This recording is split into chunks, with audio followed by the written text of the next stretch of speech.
চলো বন্ধুরা, আজকে তোমাদের সাথে শেয়ার করব মাশরুমের একটা রেসিপি। তো চলো মাশরুমগুলোকে ভালো করে আমি পরিষ্কার করে ধুয়ে নিই।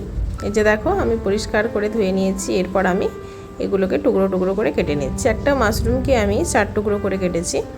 এই যে দেখো, কাটা হয়ে গিয়েছে। এবার আমি ক্যাপসিকামগুলোকে টুকরো করে নিচ্ছি। এইদিকে দেখো, আমি একটা গোটা টমেটো নিয়েছি। টমেটোটাকে এরকম করে টুকরো করে নেব, একটু বড় বড় করে। এগুলো আমার লাগবে কারণ আমি এখানে মাশরুম চিলি বানাবো। তো চলো পেঁয়াজগুলোকেও একটু বড় বড় শেপে আমি ভালো করে কেটে নিচ্ছি। এই যে দেখো, এরকমভাবে। ব্যাস, সবগুলো দেখো আমার কাটা হয়ে গেল। এদিকে আমি লঙ্কা নিয়েছি, আদাটাকে কুচিয়ে নিচ্ছি, আর রসুনগুলোকেও আমি এরকমভাবে ছোটো ছোটো টুকরো করে কুচিয়ে নেব। এই যে দেখো, তোমরা তোমাদের পরিমাণ অনুসারে নিও, যেরকম মাশরুম নেবে সেরকম পরিমাণ অনুসারে নিও। এখানে আমি মোটামুটি 3 চামচ মতো ময়দা, 3 চামচ মতো কর্নফ্লাওয়ার অ্যাড করলাম। এরপর এখানে দিয়ে দিচ্ছি আদা গ্রেট করে, রসুনটাকে গ্রেট করে। এই যে দেখো, তোমরা বেটেও দিতে পারো, পেস্ট করে। আমি এখানে গ্রেট করে নিয়েছি। আর এখানে দেব কিছু মশলা।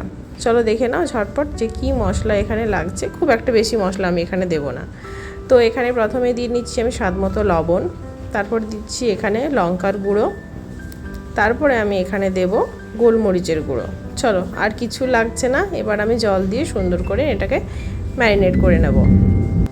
এই যে দেখো, খুব একটা কিন্তু পাতলা করব না, সুন্দর করে ম্যারিনেট করে নিয়েছি। এবার কড়াইয়ে আমি সাদা তেলে এগুলোকে সুন্দর করে একটু ভেজে নেব।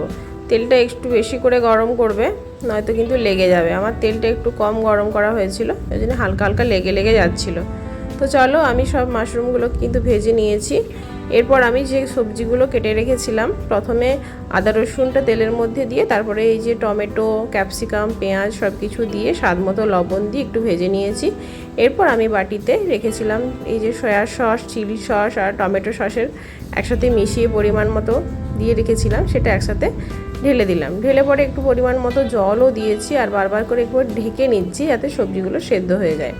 এরপর আমি যে ভেজে রেখেছিলাম মাশরুমগুলো, সেগুলো এর মধ্যে মিশিয়ে নিয়েছি, আর একটু নাড়াচাড়া করে জলটা টানিয়ে নিলাম। তারপর কিন্তু রেডি।